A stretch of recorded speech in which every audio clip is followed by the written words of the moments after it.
Use your hatred to reave their souls. I can make it possible. Become my Soul Reaver, my angel of death. Ladies and gentlemen, welcome. I'm Josh Strife-Hayes, and today we're returning to Raziel, navigating Nosgoth and seeking revenge with the Soul Reaver as we kill our vampiric brethren, consume their souls, and reality switch our way to kill Kain in the 1999 epic platforming adventure game, Legacy of Kain, Soul Reaver. I'm going to replay the whole game, vanquish all the vampires, search out all the secrets, and then dive into some of the hidden cut content, before finally asking the simple question, Soul Reaver, was it actually any good? As usual, a massive thank you to all the supporters on Patreon and Twitch who keep the channel alive. More information on how you can support at the end. For now, let's begin. Soul Reaver was a third-person action-adventure game released for the PlayStation 1, Windows PC, and Dreamcast. It actually went on to become the 62nd best-selling PlayStation 1 game of all time. And while the hype around a new Legacy of Kain game has died somewhat, the series as a whole still has a hardcore fanbase, with some players even working on a graphical remaster of the game. In this video I'll be playing the PlayStation 1 version because it's the version I had as a kid, although I am aware many people consider this the graphically inferior version. Soul Reaver was actually the second game in the Legacy of Kain series. Blood Omen, a 2D top-down adventure released 2 years prior in 1997 and has you play as Kain, a human noble killed and then resurrected as a vampire hell-bent on taking revenge against his assassins. Soul Reaver shifted the gameplay from the 2D top-down of Blood Omen into 3D and introduces the character of Raziel, one of Kain's vampiric lieutenants within Kain's new vampiric world. And as a game was followed by Soul Reaver 2 in 2001, Blood Omen 2 in 2002, and Legacy of Kain Defiance in 2003. There was also Nosgoth, a multiplayer team-based arena battle game focused on vampires versus humans, but this never went into full release and was cancelled in 2016. We need to quickly touch on one of the most important members of the Legacy of Kain team, Amy Hennig. Amy worked as a design manager on the original Blood Omen and then wrote and directed Soul Reaver, Soul Reaver 2 and Defiance. She then went on to direct Jak 3 and then wrote and directed Uncharted 1, 2 and 3, consulting on 4. So this woman clearly knows how to write an epic adventure story. Video games in the mid to late 90s were really starting to explore how games weren't just gameplay, they were also vehicles for storytelling. And Soul Reaver wasn't just a set of mechanics, it was an adventure story with characters, locations, motivations and emotions. This game features many excellent cutscenes with some of the finest writing and voice acting in video game history. So let's boot it up and enjoy the opening. Now originally I'd left the complete cutscene in because it's worth watching. The background music is epic and orchestral and the voice acting is absolute top quality, but doing that got the entire video copyright claimed, so here's a brief rundown without using the music. Kain is a vampiric lord. We are Raziel, the youngest of his lieutenants. Kain created us many years ago. Now the plan was for us to serve Kain until Kain evolved into a more powerful form of vampire. Unfortunately, we grew wings before Kain did, and this makes Kain extremely jealous, so he breaks our wings and then throws us into the swirling vortex of eternal damnation for having the tenacity to evolve before he did. Now water is like acid to vampires, so we burn up for 500 years in this vortex, but then somehow we get back up to the deep resonating voice of some ancient elder god telling us we are worthy. I know you, Raziel. You are worthy. What madness is this? What pitiful form is this that I have come to inhabit? Death would be a release next to this travesty. You did not survive the abyss, Raziel. I have only spared you from total dissolution. I would choose oblivion over this existence. The choice is not yours. I am destroyed. You are reborn. The birth of one of Kain's abominations traps the essence of life. It is this soul that animates the corpse you lived in. And that, Raziel, is the demise of Nosgoth. There is no balance. The souls of the dead remain trapped. I cannot spin them in the wheel of fate. They cannot complete their destinies.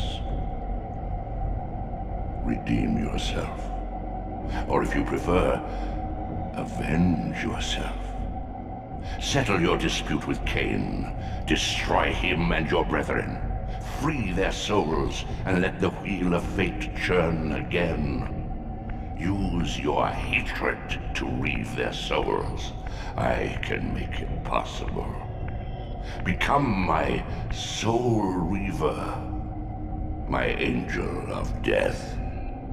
So we are Raziel, a vampiric lieutenant of Kain's. Kain himself is the almost deified ruler of the land and was expecting to evolve into a more powerful being pretty soon, but through a cruel twist of fate, we grew wings before Kain did. Kain gets extremely jealous of this and throws us into the swirling vortex of eternal damnation. Remember, water will kill vampires, so we burn there for 500 years while Kain messes up the land while we're gone, somehow creating an unnatural situation where the physical and spiritual realms are no longer in harmony and things simply cannot die. We are then brought back into horrific unlife by some ancient elder entity who tasks us with killing Kain and allowing the land to return to its harmonic state of things dying like they should. It's just a coincidence that the elder god needs Kain killed and we are the perfect ex-vampire to do it, because it also allows us to take revenge on Kain for the whole eternal damnation thing. So it's a pretty complex revenge plot. Cool, but you might recognise those voices. So let's break down the cast because it is stellar. Raziel is voiced by Michael Bell, the guy behind Gleemax from Ratchet & Clank and Chaz and Drew in the Rugrats. Kain is voiced by Simon Templeman, who has voiced a ton of characters including Terran Logain in the Dragon Age series, Gabriel Roman in the Uncharted series, and multiple voices in Star Wars The Old Republic. Interesting fact, he is married to the actress Rosalind Chow, who played Kiku O'Brien in Star Trek The Next Generation, and Simon Templeman did himself, for one episode, appear in Star Trek The Next Generation. The Elder God, your guiding force in this dying world, is Tony J, the deep, bassy voice behind Frollo in The Hunchback of Notre Dame and Megabyte in the reboot series, who also appeared in Star Trek The Next Generation. So with a competent cast and crew, let's play. We start in the Elder God room, an underwater cavern with Cthulhu-like tentacles snaking around the wall. We run down the only path and find the first warp gate. The land of Nosgoth is somewhat open world, but some paths require certain skills gained from killing bosses. So there's a degree of linear critical path to follow which opens up as you gain more skills. Think of it like the Legend of Zelda games. You can go to lots of places, but you can only advance in a specific order. And these warp gates, once activated, allow you to warp to any other activated gate. So we run on some more and find some green souls. You are weak. You must feed. The old hunger has left me. I have no desire for blood. You are changed. Your bloodthirst is replaced by a deeper need. You have become a devourer of souls. To sustain your strength, you must hunt the lost spirits of the underworld and consume the souls of your enemies. Your life is shown by the jagged green spiral to the bottom right. Hold circle to pull the cloth mask away from your jawless face and devour any nearby souls to refill your life. We'll look at death later. Now we get to jumping. Hold X to jump. We have a small, a medium and then a large wall to jump, showing you can scramble up ledges if you're close enough to grab, and then high jumps. Hold L1 to crouch and then jump for a boost. And then we get gliding. While our wings are broken and we can't fly, we can still pull the dead skin out to glide slowly over the gaps. And now our first enemy. What scabrous wretches are these? Stua, the scavengers of the underworld. Their feral hunger has claimed countless souls, spirits who now shall never find their rest. Combat is relatively basic, but does change slightly depending on whether you're in the physical or spiritual realm. Right now we're in the spirit realm and it's simply a case of hit stuff until it dies. Hold R1 to lock on, press square to attack. If the hit lands, follow up with more square attacks for a combo. You can press X to dodge out the way. If you dodge toward an enemy, you'll actually dodge into them while attacking, which is super useful because you can interrupt enemy attacks. When spirit enemies die, they become translucent and are now food. You can hold circle to feed on them. And now we find the first portal to the physical world. These portals are your conduit between the spectral and material realms. With their aid, you may gather matter and will yourself to become manifest in the physical world. This is taxing, however. Your strength must first be fully restored. You require no conduit to return to this plane. You may abandon your physical body at any time. Soul Reaver is made up of two overlapping realities, the physical realm and the spiritual realm. In the spirit realm, once you're at full health, you can use these portals alone to switch back to the physical realm. And this switching mechanic is one of the coolest aspects of Soul Reaver. The entire land exists in both realms at the same time, but the spirit realm is a horrific, twisted version, with impossible geometry and warped mountains, towers and lakes, and several puzzles need you to exploit these differences in geography by switching back and forth between the spiritual and physical to progress. While you can only switch from the spiritual realm to the physical realm when you're at full health and standing on a portal, you can switch back to the spirit realm at any time. While in the physical world, however, you will constantly take damage, and if you die, you'll revert back to the spirit world. If you die in the spirit world, which is difficult but possible, you'll be sent back to the Elder God starting room. So you're basically immortal. Death is just a setback, and as much as I want to mention Dark Souls, I won't yet. Back in the physical world, we can see a gate that we can't pass through and a climbable wall that we can't scale. Raziel will gain more skills over time, and returning to earlier areas with new skills to unlock new places is a core part of Soul Reaver's world design. While in the spectral realm, you can't interact with anything. You can't push buttons or open doors, and water in the spirit realm acts exactly like air, so you just fall through it. Everything also has a green tint to it, and ethereal colours tend to dance on the edge of your vision, giving the whole thing a dreamlike quality. Even the audio design has a more distant feel. But back in the physical world, you can interact with objects, open doors, and climb surfaces, but falling into water will instantly kill you and send you back to the spirit realm. You'll also notice while you're in the physical realm, our hit point spiral has been smoothed out into a regular spiral to reflect the more stable nature of the physical world. So we push on down the only route open to us and find our first physical enemies. What are these creatures? Do you not recognize them? They are the children of your brother, Duma. That's impossible. These foul, scuttling beasts could not be kin of our high blood? Do you suppose that time stood still for you, Raziel? Much has changed since you passed from the world of men. I knew my opponent's weaknesses, having suffered them myself. Physical wounds are fleeting. Vampire's immortal flesh begins to close as soon as it is cleaved. Vampires need only fear those wounds that impale or inflame. Water scorches like acid, and fledglings are devastated by sunlight's touch. I would have to modify my tactics to suit my foes.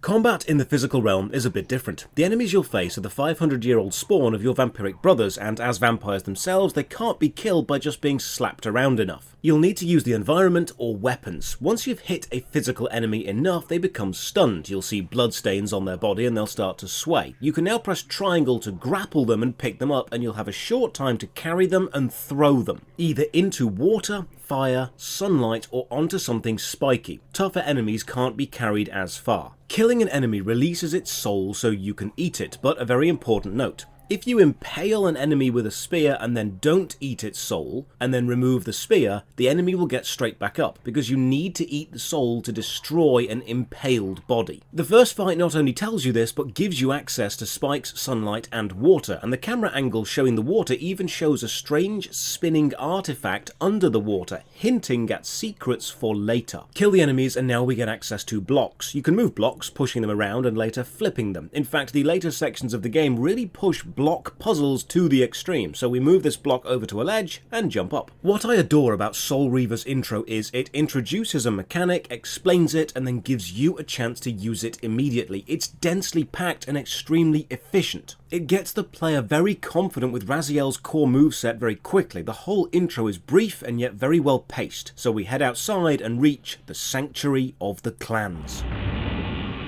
My God!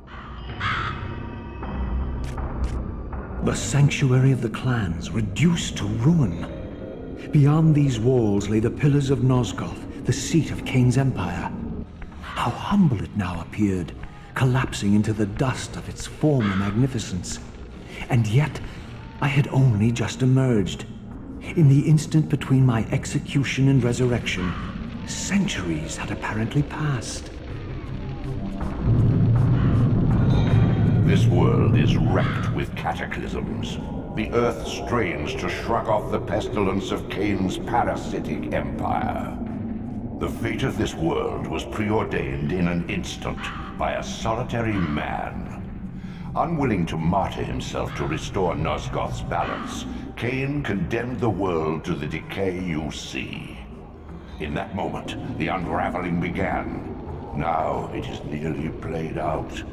Nosgoth teeters on the brink of collapse. Its fragile balance cannot hold.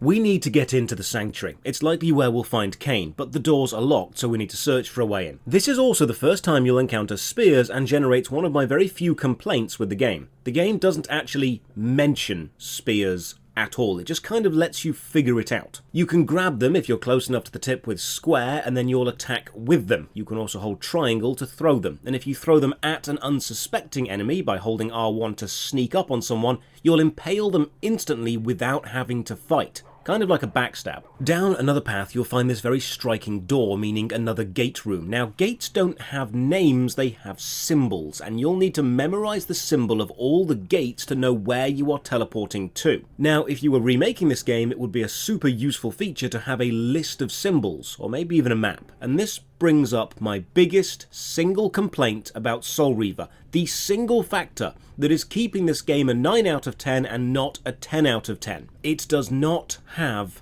an in-game map. Soul Reaver is a pseudo-open world game about exploration, secret areas, and backtracking. Like I said, it's very heavily modelled on Legend of Zelda. It's a complex, interconnected world, and yet there's no map. Now, you can find maps online. In fact, there's a fascinating website called The Lost Worlds, chronicling the entire development history of Soul Reaver, including all iterations of the world map as it was being developed, and a load of cut content that we'll have a look at later, but for now, the actual map of the land looks like this. Now I know comparisons to games like Dark Souls and Elden Ring is going to come up a lot, so let's just address these points. Much like the Souls games, Soul Reaver is about your adventure through an already destroyed world. You're arriving after the fact, after the events have happened, and picking up the pieces. You're exploring remains and fighting through the resulting flood of corpses, but unlike the Soulsborne games, Soul Reaver does not have a super deep combat system. It's actually pretty simple, hit and then dodge. If in the physical world you have the whole use the environment mechanic. And you've got some spears, but each spear has the same moveset. So while combat is nothing too groundbreaking,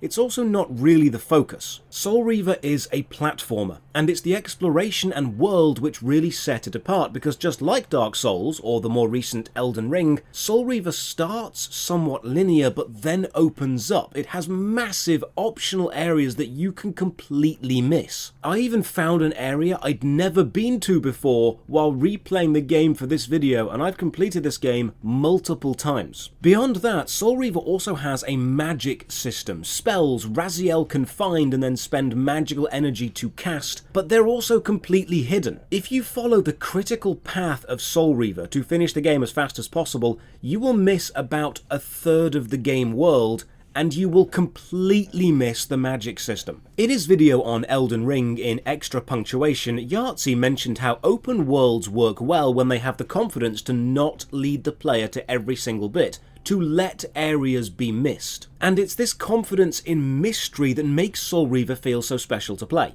Your journey to kill Kain won't show you the full game. only your curiosity will do that. The magic system also hides spells and glyphs in the far reaches of the map, often behind complex puzzles, block puzzles, bell-ringing puzzles, or jumping and gliding puzzles. It's a game which has no issue actively hiding content from the average player. And this is where the Legend of Zelda comparison gets strengthened. The open world is limited by your skill set, which is gained from defeating bosses and combines many optional, missable areas. Soul Reaver is basically Legend of Zelda's goth phase. And the main issue with this intricate world is the lack of map to help navigate it. Many players believe a map would reduce the feeling of the size of the world or make the game feel too linear, but just like The Legend of Zelda or Elden Ring, I don't want the map to force you down a path. I want it to allow you to discover others. It should be a tool to enhance curiosity, not to dictate your adventure. No map also means no compass, and when we leave the Sanctuary of the Clans, we find the same abyss that we were thrown into 500 years ago.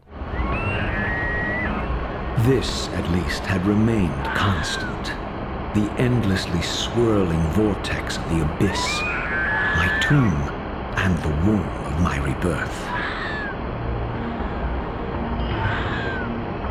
Though much of Nosgoth's landscape had changed, these cliffs gave me my bearings. My clan territory was to the west. I was anxious to see how my descendants had fared during the centuries of my absence.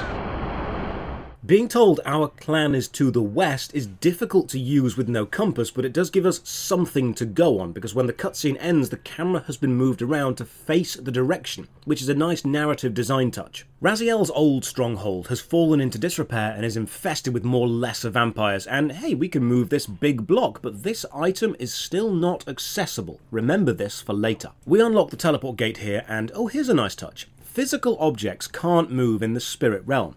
So if you walk into water while carrying a spear, when you get sent back to the spirit realm because the water kills you, the spear remains suspended in the air, left where you were holding it. And this long sloped hall actually opens into a much larger room, but for now this is a dead end. Remember this room though, and this spear that we left, because it will be important later. One of the graphical touches I love, which really helps lend an air of personality to each area, is how the spear design changes. Each clan has their own unique symbol and design of spear, and some human areas have human spears. There's even a unique harpoon spear found on a boat halfway through the game, and sometimes you can just pull metal railings off the wall and use them as spears if you're in a more industrial area. Everyone ends up finding their own favourite spear design and trying to carry it with them through the rest of the game, which of course fails when you have to switch to spectral. It feels like kicking a rock most of the way home and then losing it in a grate. Run up some spiral stairs, flip a switch and open a bridge, fight some tougher vampires, and then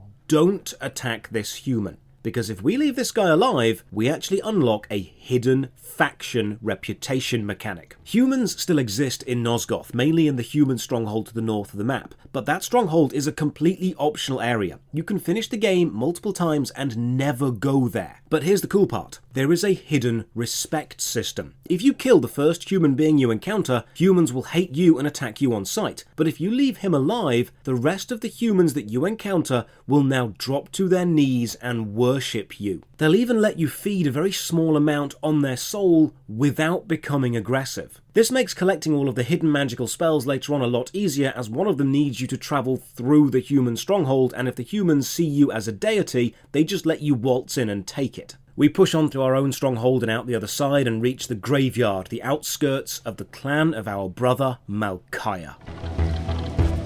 This charnel house bore the unmistakable marks of Malchiah's clan.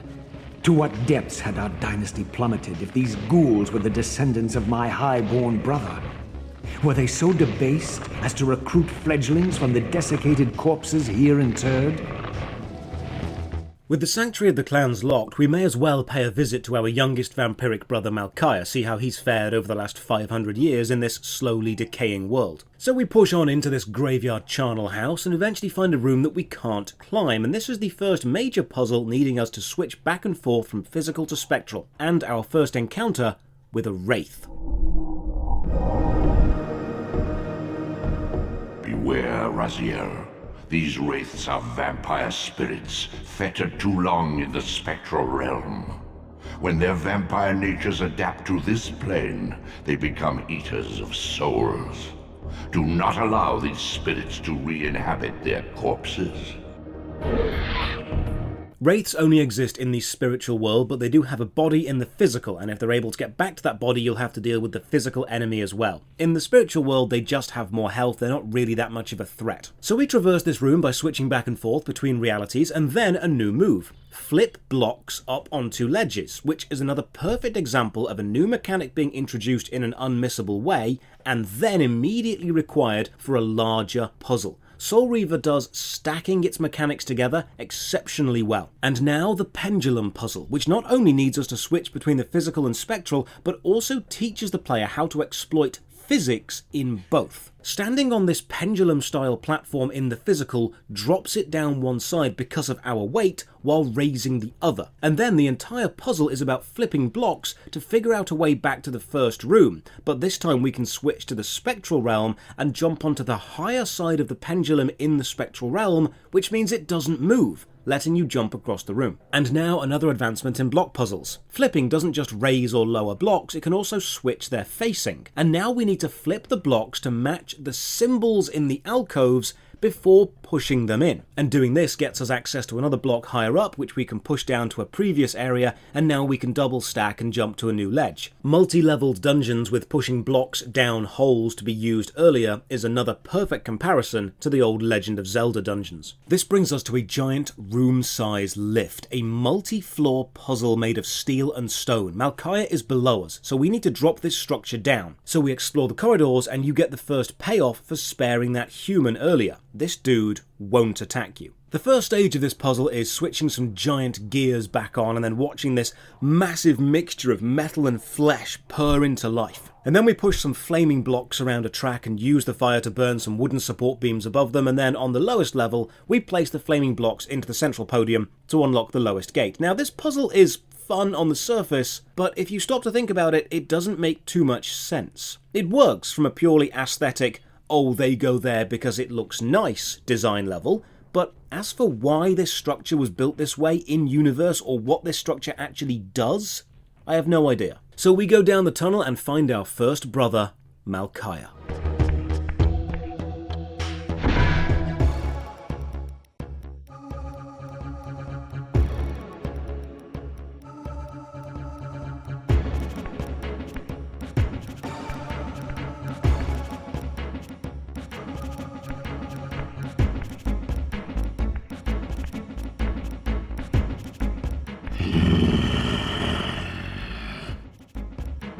Show yourself, creature! Do you not recognize me, brother? Am I so changed? Malkaya? Yes, brother. You should have stayed where the Master sent you, Raziel.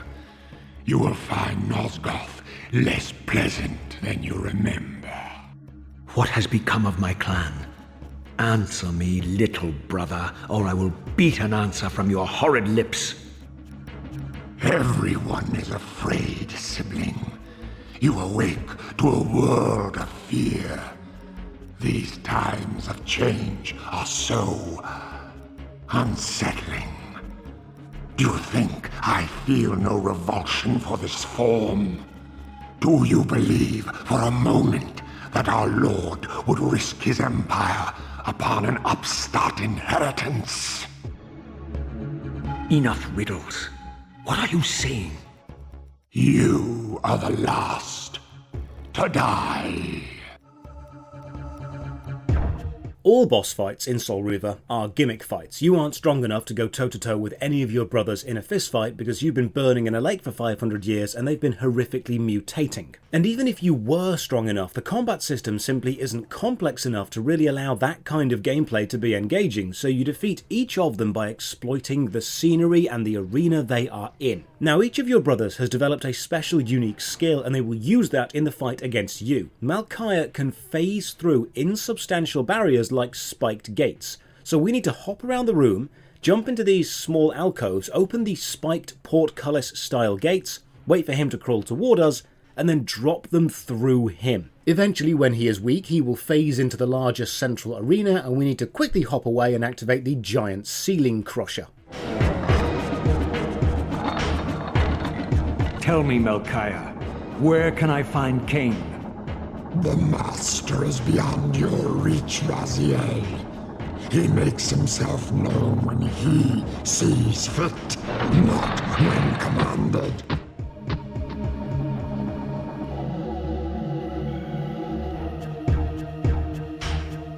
I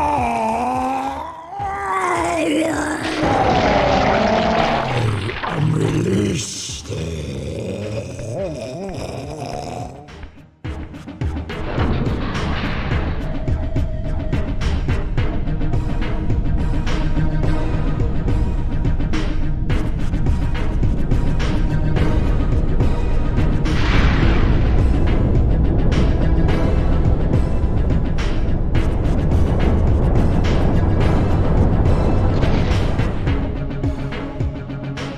Done well, Raziel.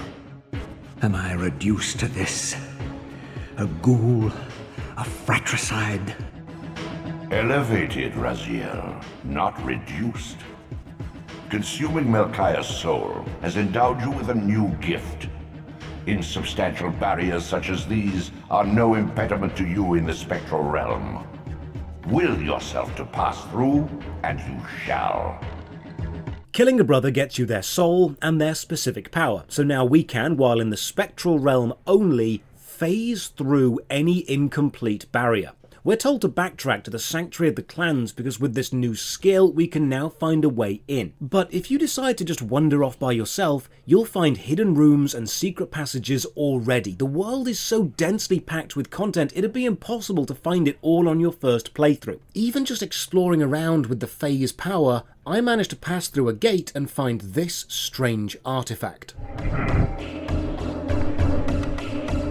These artifacts enhance your stamina, enabling you to prolong your material manifestation. Gather 5 to complete the emblem, and thereby augment your strength. Now, the Sanctuary of the Clans is quite a way back, so here's a shortcut. Die in the spirit world on purpose, and you'll be sent back to the Elder God start room. Remember, you're immortal. Oh, also, if you walk onto the green glowing square in the Elder God start room, you'll be reminded about where you need to go. With Melchiah's gift, your way is opened. Return to the seat of Kain's ill-omened empire.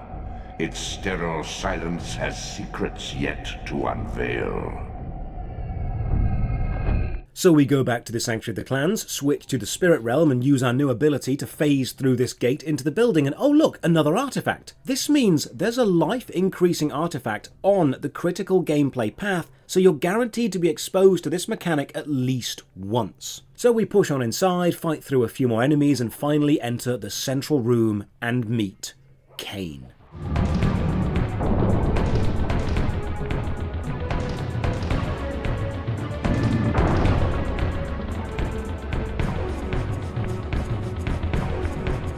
Raziel.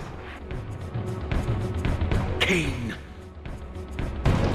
The Abyss has been unkind. I am your creation, Kain. Now, as before, you criticize your own work. What have you done with my clan, degenerate? You have no right. What I have made, I can also destroy, child. Damn you, Kain! You are not God! This act of genocide is unconscionable! Conscience? You dare to speak to me of conscience? Only when you have felt the full gravity of choice should you dare question my judgment. Your life's span is a flicker compared to the mass of doubt and regret that I have borne since Mortanius first turned me from the light. To know that the fate of the world hangs dependent on the advisedness of my every deed? Can you even begin to conceive what action you would take in my position? I would choose integrity, Kain.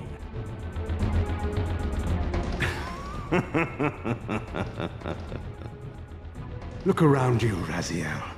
See what has become of our empire. Witness the end of an age.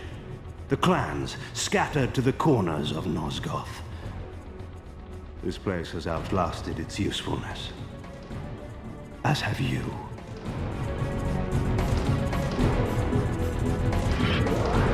The Soul Reaver, Kain's ancient blade, older than any of us and 1,000 times more deadly. The legends claimed that the blade was possessed and thrived by devouring the souls of its victims. For all our bravado, we knew what it meant when Kain drew the Soul Reaver in anger. It meant you were dead.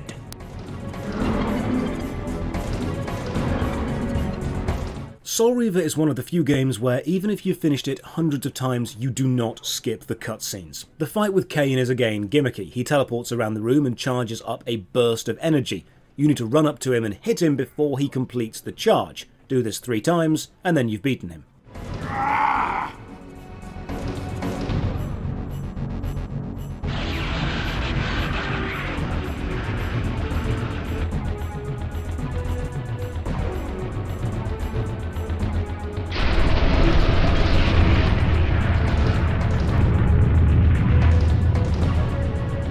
The blade is vanquished. So it unfolds. And we are a step closer to our destinies.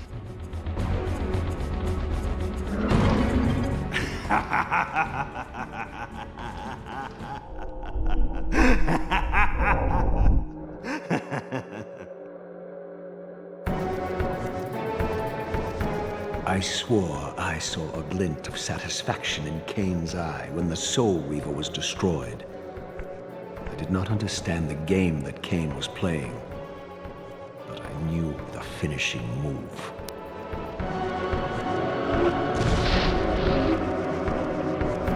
From this moment and ever afterward, you and this blade are inextricably bound. Soul Reaver and Reaver of Souls, your destinies are intertwined. By destroying the sword, you have liberated it from its corporeal prison and restored it to its true form, a wraith blade, its energy unbound.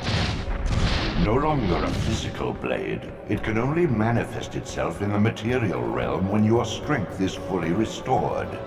Once manifest, it will sustain you. The plot thickens. Kain's ancient and powerful sword is called the Soul Reaver, so he draws it and attacks us with it. But the blade shatters, and then we unlock its full potential as a wraith blade which binds itself to us. From now on, while in the spectral realm, you'll always have the Soul Reaver blade. While in the physical realm, you'll only have the blade if you're at full health, but if you are at full health, the blade actually prevents the health drain effect of the physical world. So you're free to remain in the physical realm permanently, provided you're already at full health. Kain then teleports away, and we meet Ariel. What are you, little soul?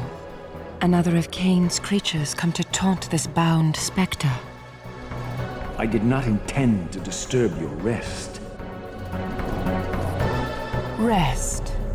A body is needed for sleep. Flesh and bones are required to recline. No, child.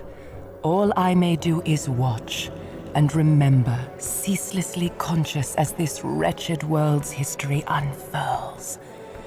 Ghastly past, insufferable future, are they one and the same? Am I always here? How have you come to haunt these pillars?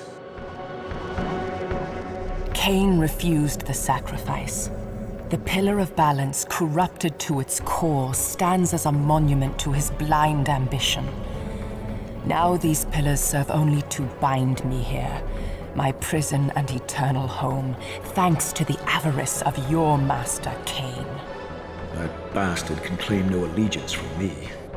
Then we share a common foe, Raziel. Return here when you have need. Ariel remembers what others have forgotten. Ariel is interesting. She is a major character in the original Blood Omen, but in Soul Reaver she's mostly cut content. That website from earlier helps flesh out her actual backstory. She was the human guardian of the Pillar of Balance in Nosgoth. There's her whole detailed story on the wiki. She was meant to play a much more important role in Soul Reaver, but her involvement in the narrative was heavily cut down last minute, so this is the only time you actually meet her. The pillar room now has a healing pad, a magical energy restoration pad, and Ariel can act like the Elder God and remind you of what you're meant to be doing. Far in the eastern mountains, a stifled titan stands in mute surrender, unwilling host to a parasitic swarm. We're told to go east beyond the ruins. Now, the only direction we have is knowing Raziel's clan is to the west, so it's a case of return to the vortex and just kind of go the other way. And this takes us back to the small ruins from earlier, the first time we switched from spectral to physical, and a gate which we can now pass through. And this leads to probably one of the most grand and complex sections of the game, Zephon's Cathedral. The cathedral is an imposing building, and I adore the horrific warping of the outer walls as you switch realms. So we head on in to confront our next brother. The cathedral is actually a giant human-built defense against the vampires, the organ acting as a sonic weapon, which in theory could kill all vampiric life in the land. One of the original endings of Soul Reaver actually had Raziel activating the cathedral to cleanse the land of vampires, which is why this area is so grand, but that idea was ultimately scrapped. Inside we see the apocalyptic organ pipes, and by switching realms we see that they start to snake and twist around, letting us climb up them. So we flip some switches, drop some platforms, jump them into place, and then find another block puzzle, this time with murals on the walls and the blocks completing the pictures. One of the main issues you'll face here is there's no reset for the puzzles. If you flip a block into the wrong place, it's up to you to figure out how to undo it, and this can take a while. So we complete the room, unlock a path from earlier, and this is a design we come to see as standard. Do A and B to unlock C from before A and B. Eventually we manage to activate parts of the organ, and this brings an updraft, so we can glide into this and you'll be swept up to the upper levels and more puzzles. Now I hope you've got patience, because this place is big. You know, replaying Soul Reaver, I realised block puzzle was the single mechanic it falls back on the most, and because of this, it really mines the mechanic for all the value it can find in it. People were annoyed at my medieval review, where I mentioned it felt that the mechanics were one and done. The design was almost wasting the potential, and this is what I mean. If you do something once, you don't get to fully explore what it can really be or discover all the intricacies and complexities it has. But look at what they've done with block puzzles. This is another orientation one, but this time it's not just bothered about a single face, it's bothered about multiple, being a pipe completing puzzle. Soul Reaver has not just added in pushing blocks, it's sat down and said, right, what's the absolute limit we can take pushing blocks to? Finishing this puzzle shows a single glass bulb popping somewhere else in the cathedral, revealing a switch underneath, which means we have 3 left to go, which of course means bigger and longer block puzzles. Eventually we pull a crank, which shows a wall moving, but it's on a timer, and no matter how hard you try, you will not be fast enough to get back to it. But we know from the Pendulum Puzzle earlier that nothing in the spirit realm moves, so we can use the crank, switch realms, and then make our way back. Now, if this is the first time you've played Soul Reaver, this is probably the exact moment you will want a guide. Remembering how the platform falling puzzle of Malkaya made very little mechanical sense but was visually obvious? Well, the cathedral makes no sense and isn't visually obvious, meaning there's a hell of a lot of backtracking and asking, what am I meant to do, which really breaks the pacing of the game. And if you do decide to go for a guide, do yourself a favour, don't use a YouTube video.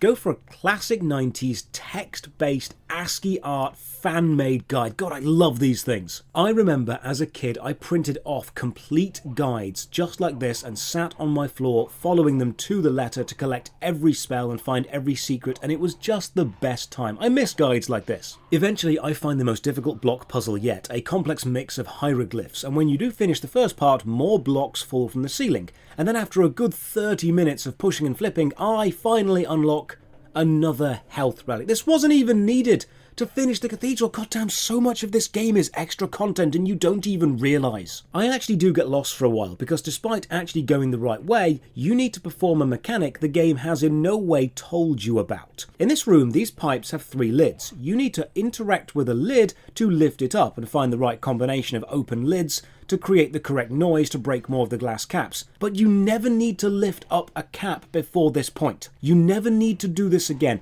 This is the perfect example of a single-use mechanic done badly. No prep, no warning, and no greater impact in the wider game. You will never need to do this again. With the bulbs broken, we flip some switches and make more updraft, and this gets us even higher into the cathedral. You can see now how this really feels like it would work as a late game area. Maybe the original ending of Activate the Cathedral had the players lifting up lids before they got here, so it did originally make sense. We push some sections of pipe into place and carry on through the spiderweb covered walls. Where Malchiah seemed to evolve into a math of writhing flesh, Zephon has gone for more of a Spider-Man thing. We twist some cogs and then we use the massive organ itself as a climbable, scalable part of the level, and I love it when platforming games use their set pieces as essential scenery. When the level itself isn't just a holder for platform design within, but is itself the platform design. It's like the bit of jumping across the houses earlier. It shows that the designers haven't just made a platform game around easily traversable platforms and then added in the set dressing of the location. They've looked at the locations themselves and said, how do we integrate this architecture into the flow of gameplay so it feels natural? While exploring the cathedral, it seems fitting to talk about the sound design. Soul Reaver doesn't have songs or catchy, recognizable beats as such. You won't find yourself humming the theme anytime soon. But what it does have in absolute bucket loads is atmosphere. The visuals and the audio ambience are used to set the mood, and that's what the music does throughout the whole game. It sets the mood. Low strings, deep rumbling bass, rushing water, ambient chills of snow, the ethereal dreamlike quality of the spirit realm. It's not so much music as it is emotional audio, and it nails it. There's no other way to explain how Soul Reaver feels beyond it feels like Soul Reaver.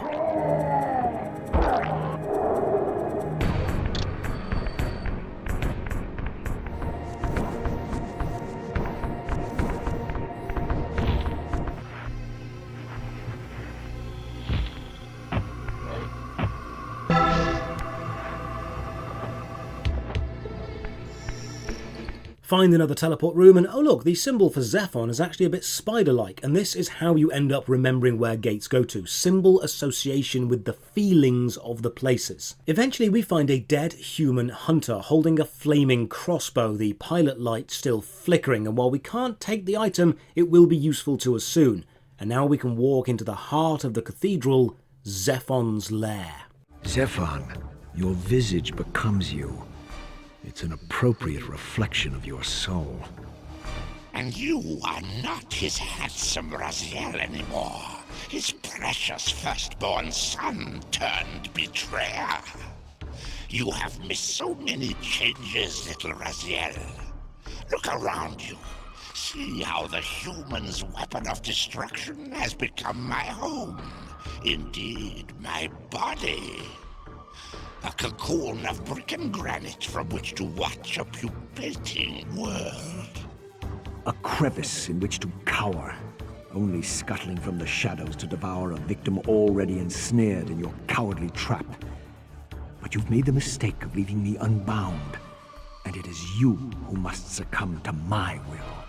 I love how grotesque all your brothers have become in this time you've been gone, from proud, noble vampires in the intro cinematic to, well, this. Remember I mentioned the design similarity to Elden Ring? Notice how there was a teleport gate room directly before the boss fight. The challenge isn't in tedious long runs back, but in the puzzle of the fight itself. Zephon's fight is pretty simple. It will stab its legs into the floor and you hit them until it spits eggs at you, and then you pick the eggs up, set them on fire using the pilot light from earlier, and then throw them back. After throwing 3 eggs, Zephon will burn down.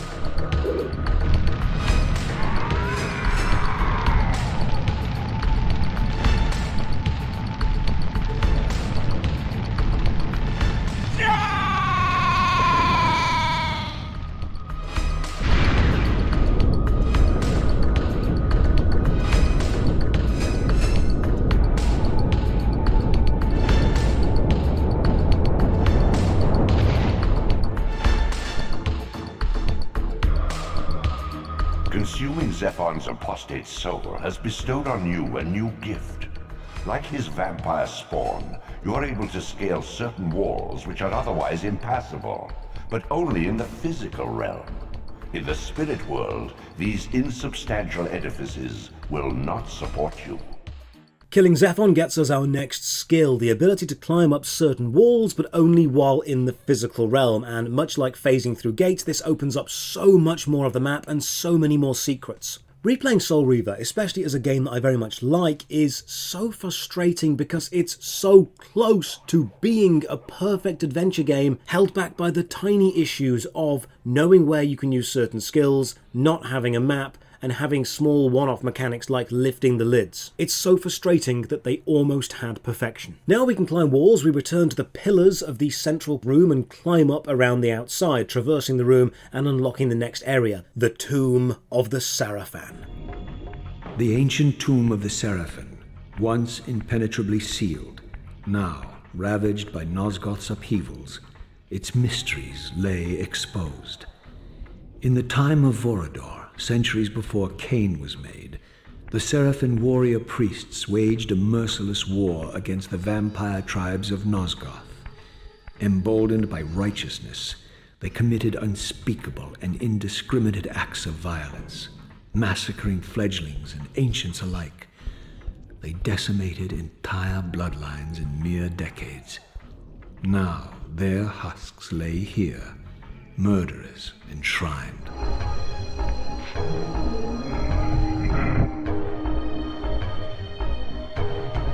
Take heed, Raziel. A forgotten history lies within. Know thyself, though it may destroy you.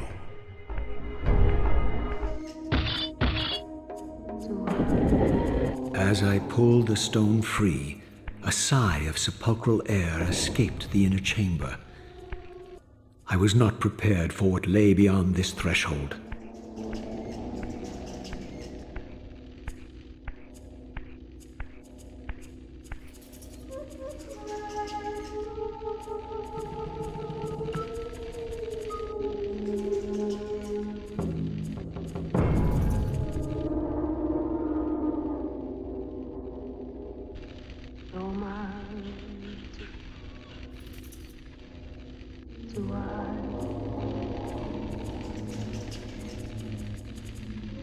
These crypts, defiled caskets of Seraphim saints, bearing my brothers' names and my own.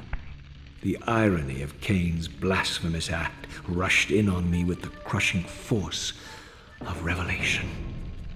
Were my hands not as bloody as these? Worse, I had spilled the blood of my brothers, these very comrades whose tombs lay ravaged before me.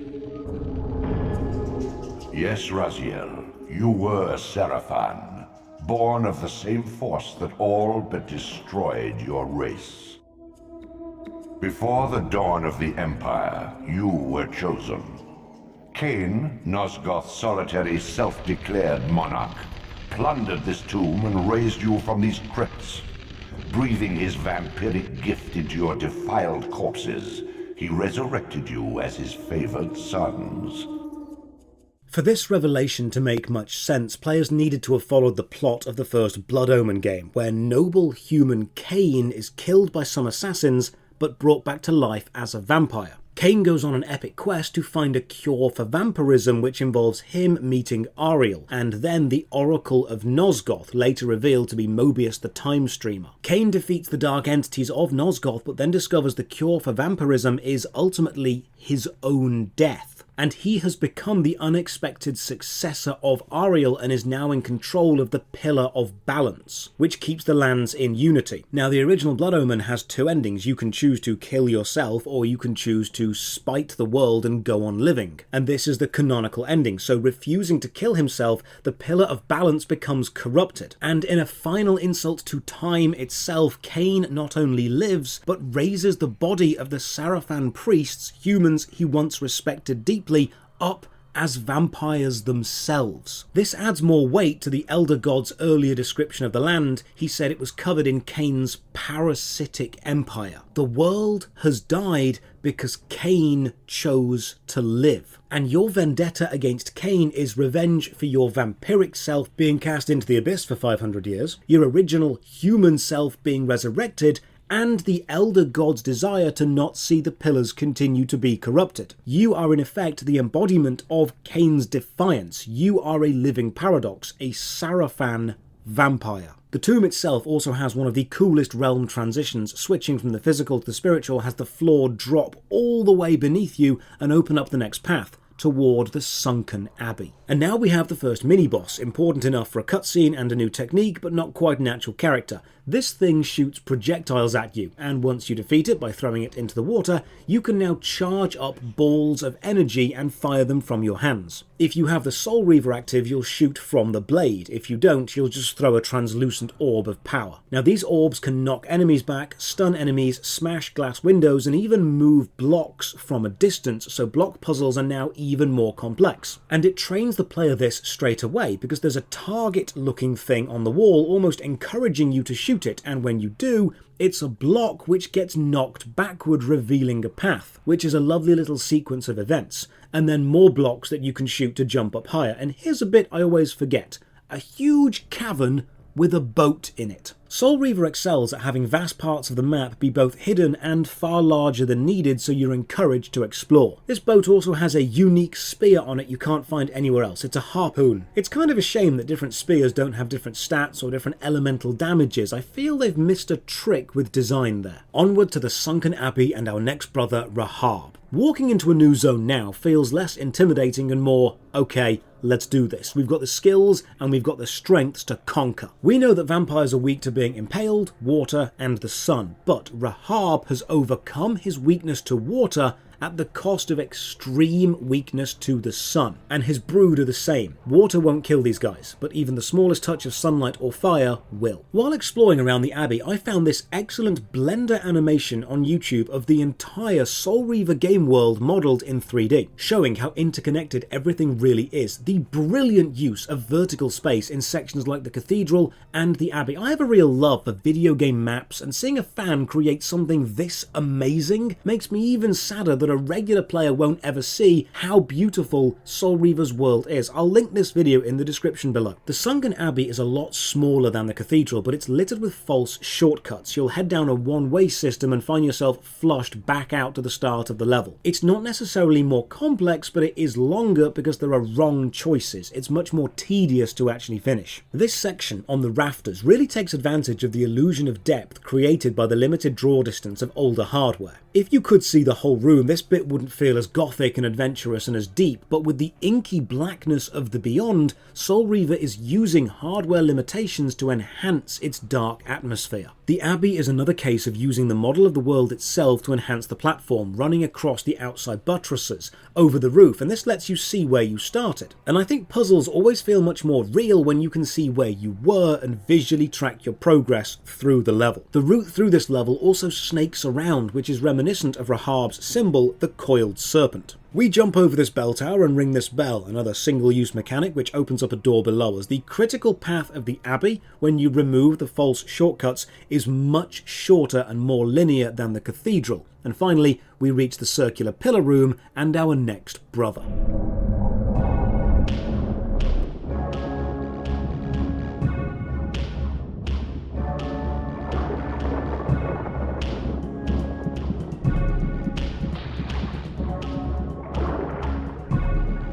Raziel. Rahab, you have adapted well to your environment, for one so maladjusted. Do not mock me, Raziel. You of all of us should respect the power bestowed by a limitation overcome. Kain said you would come. You speak with the murderer? You would do well to mind your blasphemous tongue. What more did he tell you? That you would destroy me. I will indeed. But tell me, before I tear your soul from its moorings, do you know what we were before Kain spawned us? Human. Sarafan, Rahab. The antithesis of all we ever believed. Does it matter? We were lost. He saved us. Saved us? From what? From ourselves. So as with other bosses, what's the gimmick? Well, with no spears or fire available and water being useless, it's time for sunlight. So we use our new force projectile skill to smash all of the windows around the top of the room, and eventually you will roast Rahab alive. Absorbing Rahab's soul gives us the same resistance to water that he had cultivated over 500 years, and we can now swim in the physical realm. Swimming opens up a world of possibility. There's no swordplay or melee combat underwater, but you can still shoot force projectiles. We're told to return to the original death vortex and use our new resistance to water to cross the threshold and swim up to our brother Dumar. But if we go and explore the Abbey even further, we can find the hidden upgrade to the Soul Reaver, the Fire Reaver. Plunging your blade into this sacred flame upgrades the Soul Reaver, and every time we find a fire source from now on, you can dip the blade into the flames to enhance its strength. The Fire Reaver will automatically burn enemies, and the projectiles you shoot are now fireballs. There were actually multiple upgrades to the Soul Reaver sword planned but then cut at the last minute. However, they do still exist in-game, and you can use the debug menu to unlock the visual overrides, even though they're mechanically the same, including the Sunlight Reaver or the black and red Kain Reaver. So we swim past these underwater egg sacs around a few tunnels, and then this room might be familiar.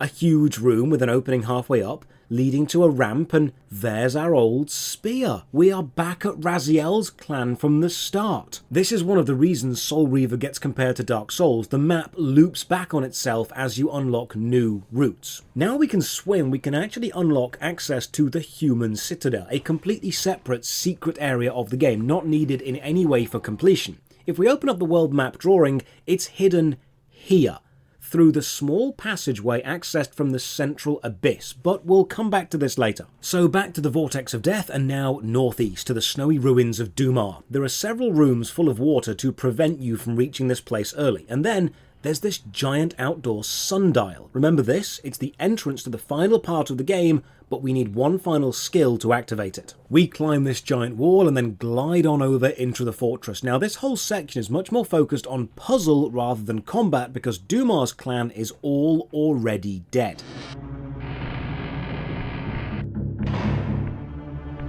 This city once teemed with the life of my kind. Could it be that other clans had suffered the same fate as mine? In his madness, could Kain spare none of his brood? It was not Kain, but Dumar's own arrogance that brought the downfall of his clan. These are human weapons, Raziel. Believing themselves invincible, Dumar and his offspring failed to see an attack coming from the least likely assailants. Complacent in their arrogance, they were taken by surprise, allowing the human vampire hunters to decimate their ranks with little resistance. The few that escaped have been reduced to scavengers.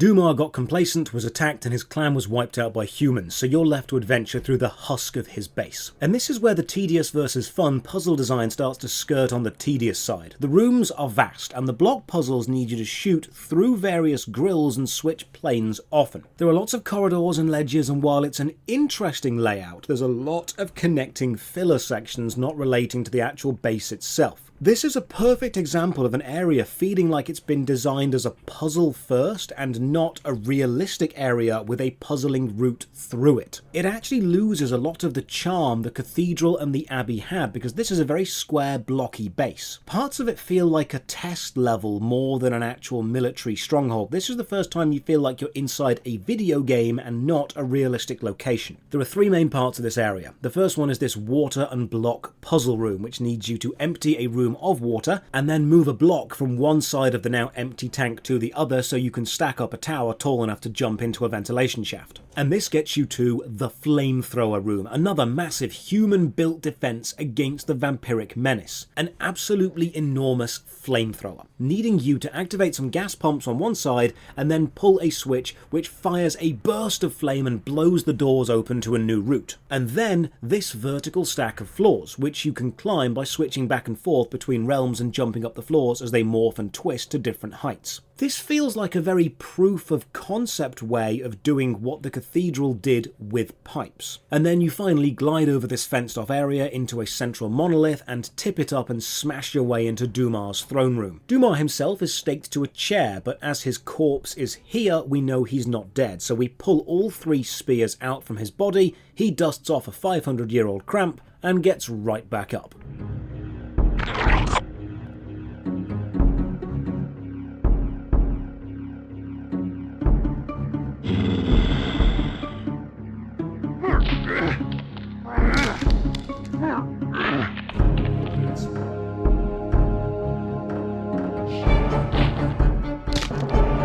Unbound at last.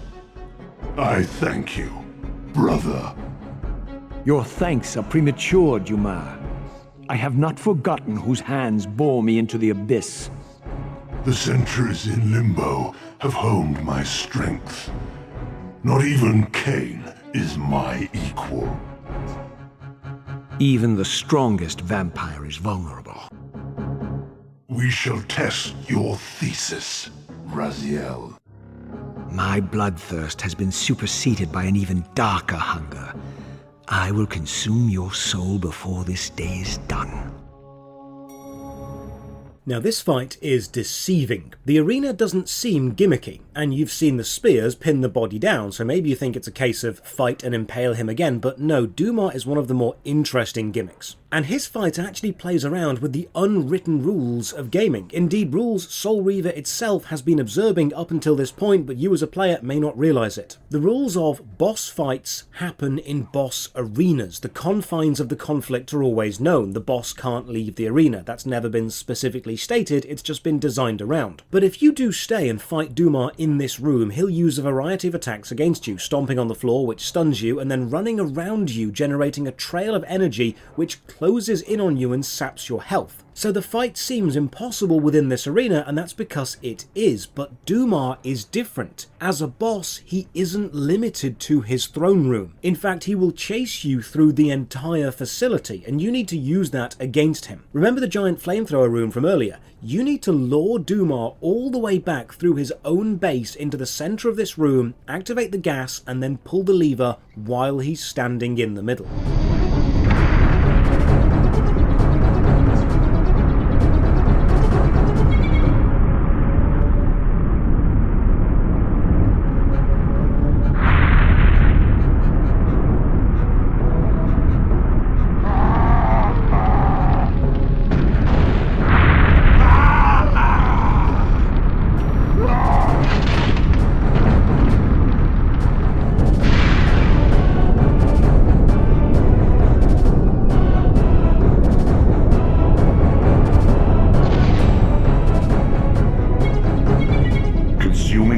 Soul empowers you to wind a constricting band of spectral energy around your enemies.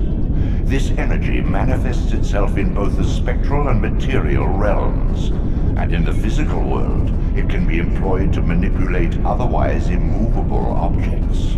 Absorbing Dumar's soul gives us the final needed skill, the Constrict ability. While in the physical realm, run around an object twice. On the second rotation, you'll begin creating an ethereal band of energy, and when you complete the band, you'll either kill the enemy or move the object that you have constricted. This ability is needed to unlock some of the final secret spells from earlier, including all the way back at Raziel's clan where we first flipped a switch to lower a bridge, but more importantly, we can now go and find every hidden health artifact or magic glyph. You can dive into the hidden pools in the physical world and then climb up scalable surfaces and venture into the hidden canyons with skulls the size of castles. You can climb into an abandoned stronghold through the architecture, and as a true testament to how big this game is, I found some new areas when replaying this game for this video, and I've finished this many times. You can find the hidden storm temple and the block puzzle within, or shoot this block away using the force projectile, which opens up a climbable surface and gets you more artifacts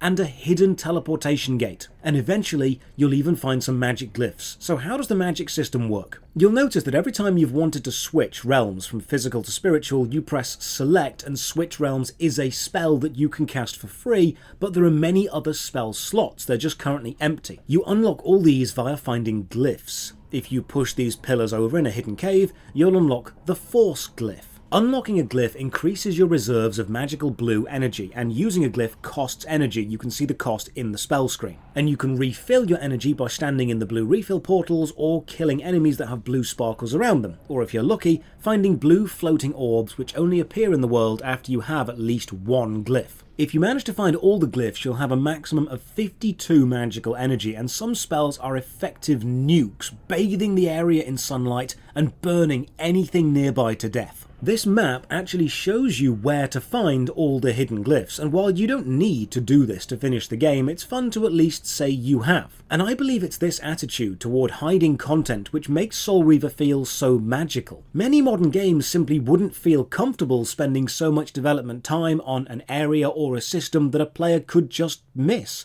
But Soul Reaver did, Dark Souls did, Elden Ring did, and it shows massive confidence in the replayability of your product. You don't need to show the player everything on their first time because you know they're going to play it many times and you want them to have new things to find every time. This is where the human city comes in. If you didn't kill anyone, you can just waltz straight in and take the spell there. You know, I'm willing to bet there are people watching this video right now who have finished Soul Reaver who didn't even know there was a human citadel in the game. But once you're done exploring everywhere, return to the snowy tundra to the giant sundial. Use your constrict ability and this will open up the final part of the game, the Oracle's Caves, where every skill you've got will be tested. For this part to really make sense, you need to have played the prequel Blood Omen, but for our purposes, just know that Kain wants to control time, and the time streamer Mobius is connected to his whole master plan. So we warp from the physical to the spiritual, and the cave wall creeps open just enough for us to slip in. So we constrict a few buttons and open some massive doors, and then complete a rather complex block puzzle of taking blocks into and out of certain openings to set all these massive doors open at the same time. Nothing dangerous, it just takes a while. We then use our projectile ability to shoot some boxes into positions, and this lets you open more gates, and then I discover you can accidentally projectile multiple enemies onto half-moon spikes behind them,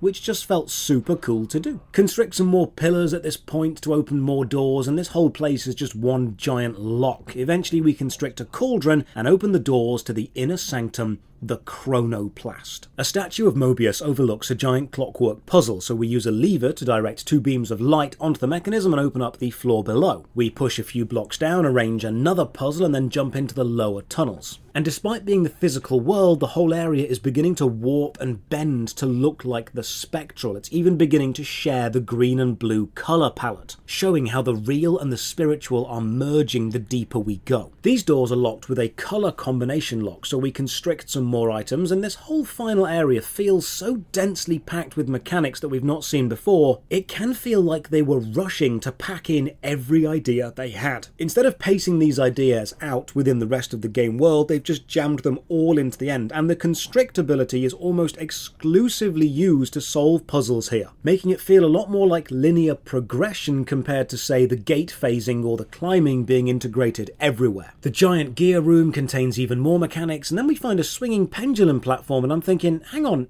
is this the first moving physical platform that we've encountered? You know, I think it is. For a platform game to only start bringing in moving platforms where you actually stand on them during movement right at the very end, that's a bold move. Now, in the video, while it may seem like I'm rushing through the Oracle's Caves quickly, the truth is this last section takes about an hour, but it's far more fun to play than to watch, and there's only so much footage I can show of running back and forth between the same level or the same puzzle before it all starts to look a little bit, well, samey. More shooting blocks, more matching puzzles, and by now I am confident that Soul Reaver has fully explored every use of the block puzzle mechanic. I am satisfied it has exhausted its creative area. And that feels good to know, because it means I have mastered everything they could throw at me. Finally, we fall down a very deep hole and see 3 symbols on an ancient wall. Remember these, they'll be important. Around the edge of this deep room, we find 3 smaller rooms with switches in the center, so we constrict the switches to match the top of the symbol to the correct bottom of the symbol, and when we do, huge swinging platforms begin to rotate above you. So you jump up, grab on,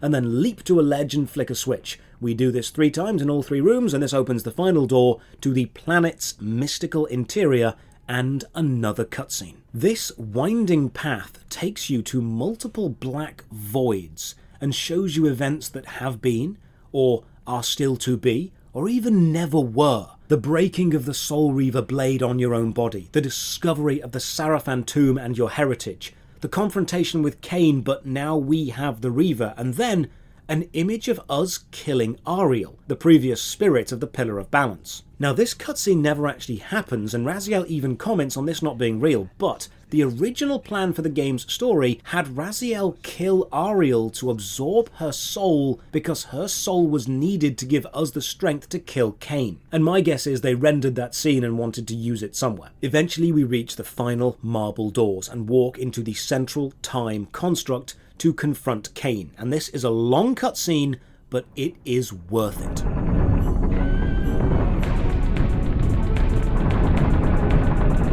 At last. I must say I'm disappointed in your progress. I imagined you'd be here sooner. Tell me, did it trouble you to murder your brothers?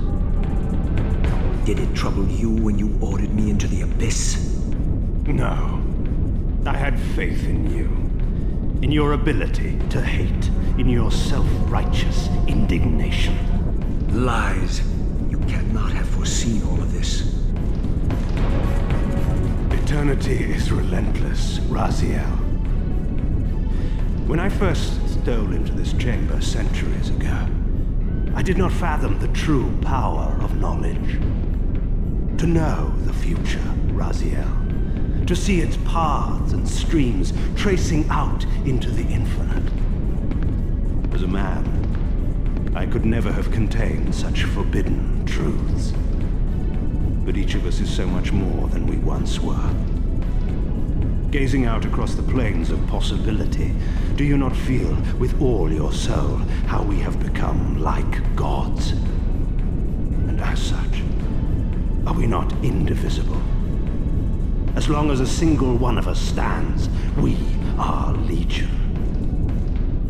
And that is why, when I must sacrifice my children to the void, I can do so with a clear heart. Very poetic, Kain. But in the end, you offer no more than a convenient rationalization for your crimes. These chambers offer insight for those patient enough to look. In your haste to find me, perhaps you have not gazed deeply enough. Our futures are predestined. Mobius foretold mine a millennium ago. We each play out the parts fate has written for us. We are compelled ineluctably down preordained paths. Free will is an illusion. I have been to the tomb of Sarafan, Kain. Your dirty secret is exposed. How could you transform a Sarafan priest into a vampire?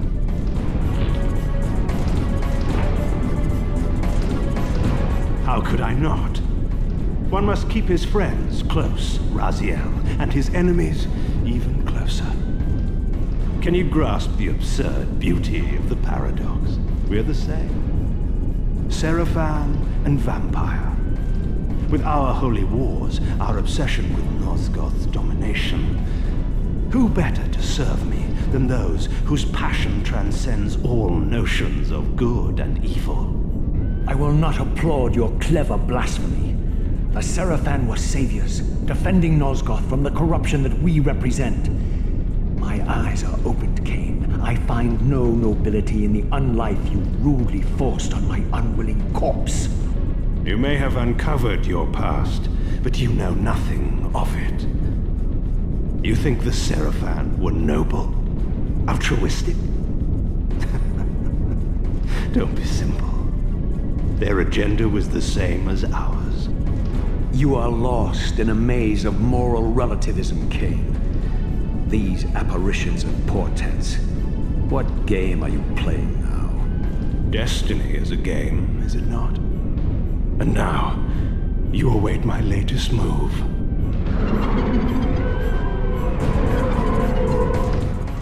The voice acting in Soul Reaver remains some of the best in the industry, and the final fight with Kain is functionally the same as your first encounter with him. He'll teleport around and charge up an attack, except this time you've got various levels to climb to reach him. Hitting him for the first time sends him to the second level and has him activate some of the time machine. The second hit sends him to the next level and activate more, but it's the third hit that you'll struggle with. If the energy blast from Kain hits you, it will kill you unless you have spent time upgrading your health coil with the artifacts, but thankfully there is a health platform in the centre of the arena you can just stand on and not die. The challenge here comes from anticipating where Kain is going to be and then getting to him in time, and the timing is razor thin, because if you're a second too slow, he is gone again. Eventually, after an agonising amount of time, you will get the third and final hit in, and we will see the actual ending.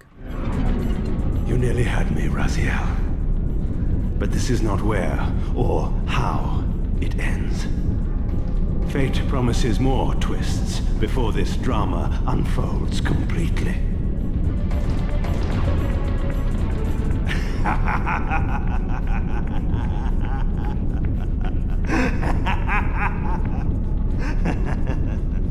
Be warned, Raziel. Once you cross this threshold, you are beyond my influence.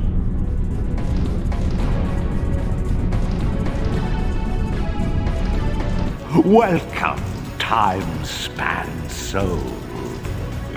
Welcome to your destiny.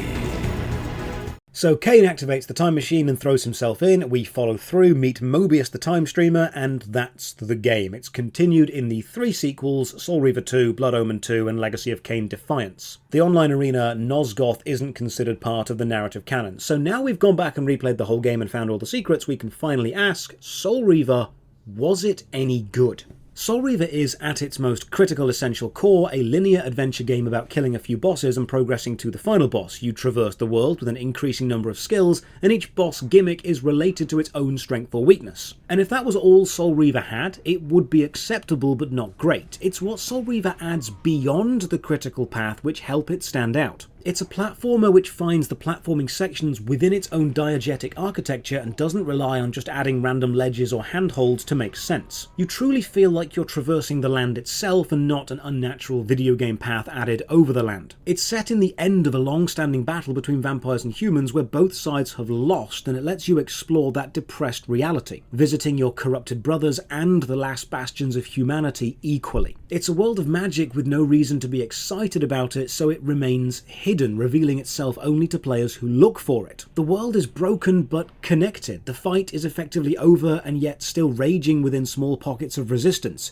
You're fighting oblivion more than fighting to win because you've already lost. Your entire existence is a paradox, a Sarafan vampire, but you are also redemption personified, attempting to get justice for almost both sides of this conflict. Killing Kain is both systemic revenge for what he did to the humans and personal revenge for what he did to you. The slow pace the game opens up to you, and then the almost constant pace you can find secrets keeps the game world feeling fresh. And the voice acting and general ambience, the visuals and audio combined with the level design and the stunning cinematography of the cutscenes means replays are a pleasure and not a chore. Soul Reaver does have faults of course, but they are few and far between, making it more of a flawed masterpiece and less of a lacking game. The lack of a map makes navigation slip into frustrating territory. The combat system is a bit too simplistic to allow multiple styles or approaches, and the densely packed puzzle design of the ending does feel a bit like a last-minute rush instead of a thorough exploration of how every mechanic they introduce could relate to every other mechanic. They have completely mined the block mechanic for everything it could be, and yet only used the changing white light to various colours to open doors mechanic once, when they could have combined that with the block mechanic for some incredibly complicated puzzles. The cutting of the Ariel storyline feels a little bit jarring, and I'm not sure if leaving her in is still the right choice for the narrative of this specific game. But in general, Soul Reaver was the foundation that other games would build upon. Its inspiration is obvious in the titans of today: environmental fighting, death not being the end, massive hidden areas, and quality writing. Soul Reaver set the bar for early game hidden tutorial design and narrative design driven by environmental storytelling, and it set both these bars so damn high we're only just starting to completely surpass it. For a game from almost 23 years ago to stand up so well today proves it was something special. So, to end the review, there's only one possible score. I will award Soul Reaver my angel of death out of 10. Cheers for watching. Another massive thank you to the supporters on Patreon and Twitch who keep the channel alive. You can support from only £1 a month. Check the video description for links to the Patreon, Twitch, Twitter and Discord, and comment down below with any game that you would like to see me review next. And as always, remember, The blade is vanquished, so it unfolds. And we are a step closer to our destinies.